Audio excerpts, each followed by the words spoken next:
Comencem a fer la sola per les espardenyes, juguem en 5 ramals i anem fent el trenat en aquests 5. Primer que res, agarrem 2 manollets, els crucem, un per damunt i l'altre per baix, i ara esta que me'n queda així, la tire per baix i ja en tinc 4. Entonces ara me'n falta uno, entonces ara ja comencem a agarrar d'ací.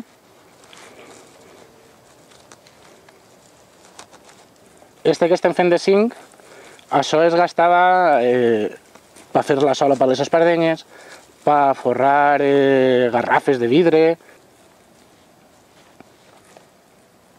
En este que tinc així baix li l'añadís perquè este ara el partiré per la meitat i per a que no es quede fluixet d'espart, entonces li fico este d'ací.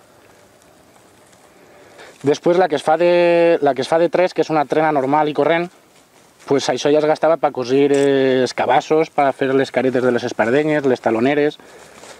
Este el partisc. I entonces ara és este per així. Bueno, ara és com si fera una trena de 3 a un costat. Passe per així i ara per baix d'ací. Entonces ara a este costat, a la dreta, me quedarien 2 ramals d'espart i a este costat me quedarien 3. Sobretot la de 3, la trena de 3, que és la més fineta, i es gastava per això, més que res per cosir. Entonces tornem a fer la mateixa jugada sense añadir-li a este costat, sempre añadim al costat de la dreta. Entonces ara este per baix i este per dalt i ja torna a tindre 3 a este costat. I ara tornem a añadir-li 2 o 3 esparts. Esta la tirem per damunt, esta per baix i esta per damunt. I apretem. Cal anar en compte de que es quede ben apretat, perquè després es queda més consistent i no se t'escapa res. Bueno, l'època, diguem, per collir l'espart és en el mes d'agost, que és quan l'espart està bo per collir.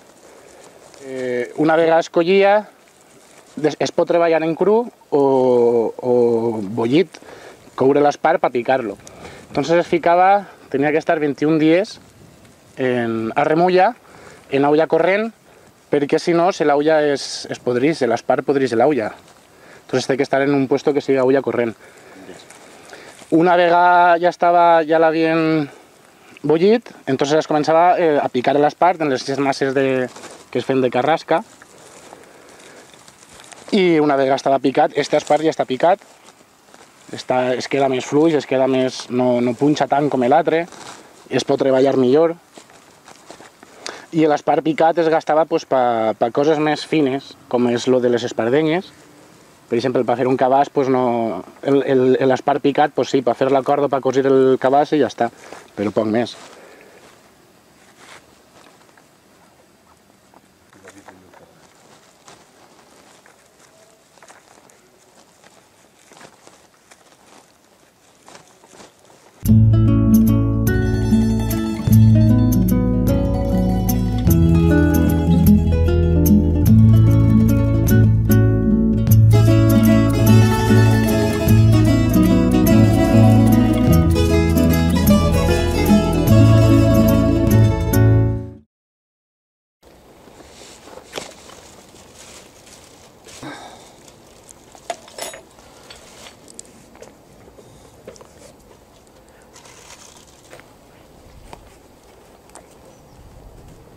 Així se començava, i ara rotllaves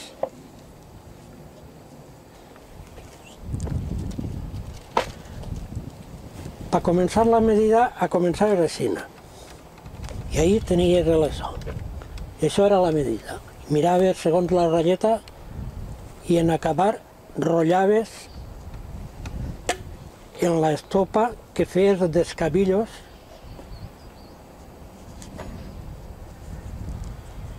Rotllaves això.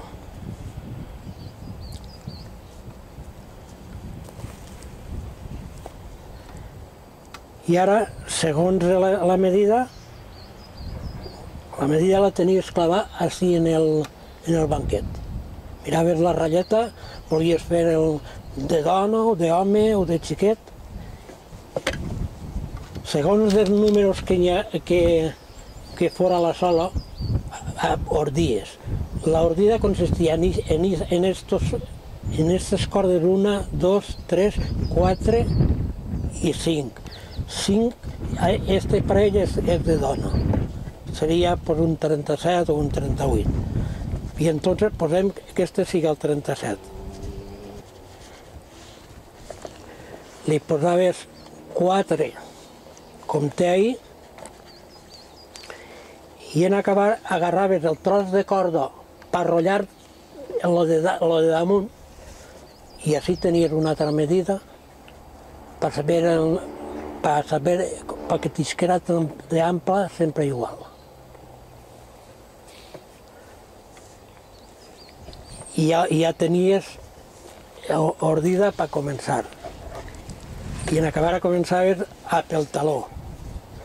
Veus com està rotllada ahí, que és la rotllada que dic jo en l'estopa.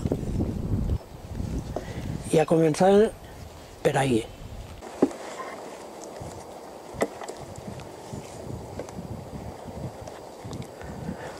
Ara mateix, com estava ordida de molt de temps, ara no li cap tota la corda.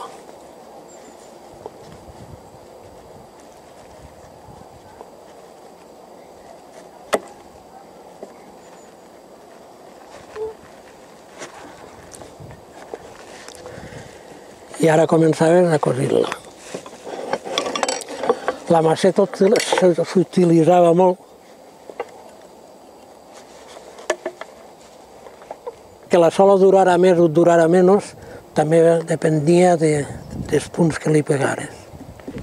A començaves així i ahir tu l'utilitzaves per... entrava fàcil.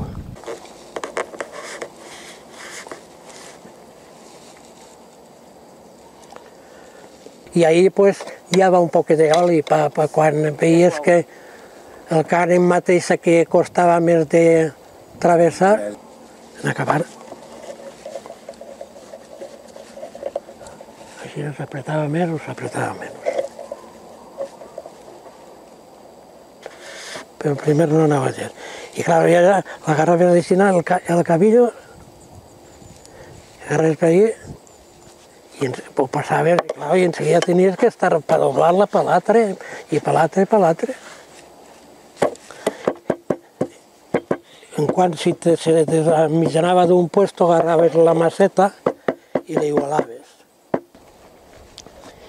I així era on estava el fer una espardenya bé o fer la mà. Entonces agarraves, estava el cabillo fet, perquè no estàvem sempre mirant així, no? Sinó que tenies... Al dia te'n fes dos dozenes de parells o per ahí. O sigui que fes 24 parells de... Això agarraves així,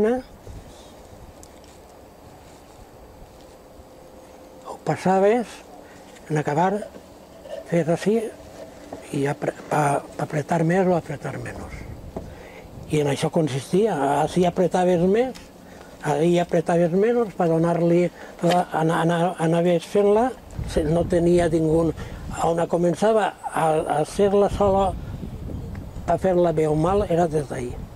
I d'ahí, si la eixia voltes corda que estava desigual, pues a lo millor te'n sobrava. Al rotllar-la després te'n sobrava perquè no era igual. Això ho agarràvem i ho passàvem per així en zoom i ala. traure al revés.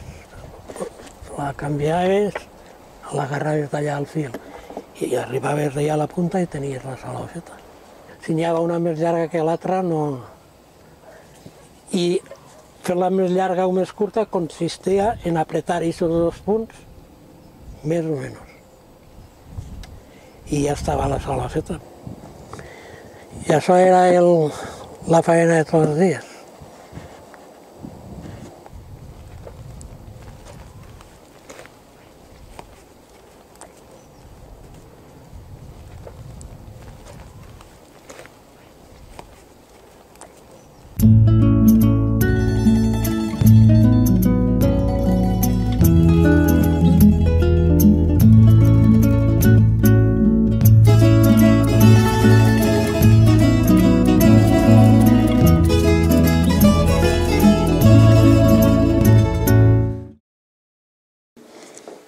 Aquesta màquina l'únic que fa és posar una cinta d'estes al borde de la lona perquè no es desfé la gatxa i es quede més bonico, perquè deixi una espardenya millor acabada. Entonces esta màquina simplement l'únic que fa és al cosir, la cinta va cosint-la al costat. Este és el primer pas. El primer pas és pillar la tela, una lona o un panyo, o si és una tela més fluixa el que fa és forrar-se perquè tingui consistència. Si aquesta lona és molt fluixeta, perquè n'hi ha moltes que venen forrades. Per forrar-ho, inclús si no venen de fàbrica, pillaven i feien una pasta en farina, la untaven i unien les dues teles. O sigui que això ho feien en casa mateixa. I després l'únic que fan és quan posen els patrons damunt de la tela, normalment Esta, per exemple, si té 3 peces, és la de davant i els costats, i les dues orelletes, que estaran, és una altra peça que n'hi ha per allí. Entonces el procés és molt simple. Es posa el patró, anant sempre cap a un costadet per tirar poca tela, després damunt la que tiren, després es gasta, fent reforços i tot, que no es tirava quasi que res. Entonces l'únic que fan és dibuixar-lo, amb la lapicera pillen, el dibuixen tot. Això és quasi com si fos un sastre, són els mateixos ferraments que un sastre. Una volta està dibuixat, simplement pillar les acides, pillar i retallar-lo.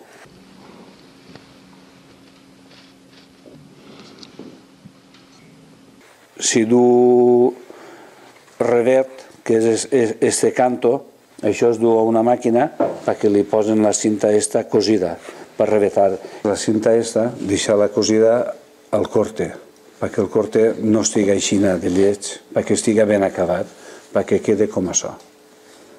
Això antes ho feien a mà.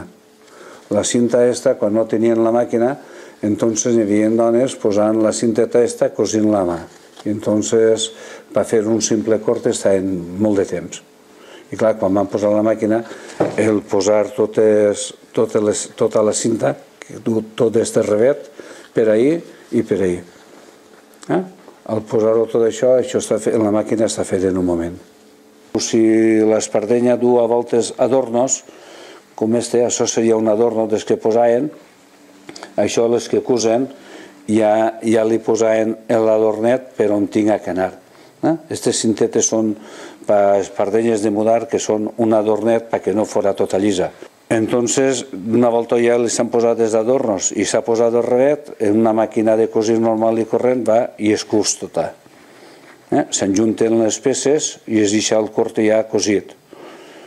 A punt ja de dur-lo a la que té que cosir l'espardenya, que és la que enjunta el corte en la sola.